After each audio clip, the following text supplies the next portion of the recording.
আসসালামু আলাইকুম দর্শক, দেখতে পাচ্ছেন এই যে স্কুলের বাস। এই স্কুলের বাসগুলা পাকিস্তানি এবং ইন্ডিয়ানরা চালায়, বাংলাদেশি প্রায় নাই বললেই চলে। কারণ আমি এখানে প্রায় 20 দিনের মতো ঘুরতেছি, দেখতেছি যে বাংলা ড্রাইভার আছে কিনা, দেখতেছি সব পাকিস্তানি আর হলো ইন্ডিয়া ড্রাইভার।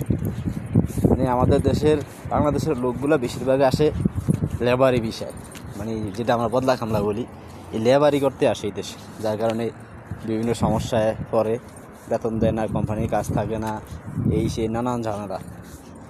এই দেখেন এই যে ধরনের যত বাস আছে, এখানে আরও বাস থাকে, এখন নাই, এখন হয়তো ডিউটিতে গেছে। আর এই বাসগুলো হয়তো এখন ডিউটি শেষ, এই আর কি। ভালো একটা বেতন পায় এরা, প্রায় 3000-এর নিচে ওদের কোনো বেতন নেই। কোম্পানির ভিসা সম্পূর্ণ খরচ কোম্পানির, থাকা কোম্পানির, হয়তো খাওয়াটা নিজের, 3000 টাকা প্লাস বেতন।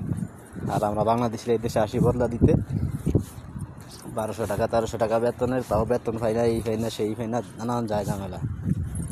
দক্ষতা অর্জন করে আসতে পারলেও, দক্ষ বিষয়ে আসতে পারলে এই দেশে টাকা আছে,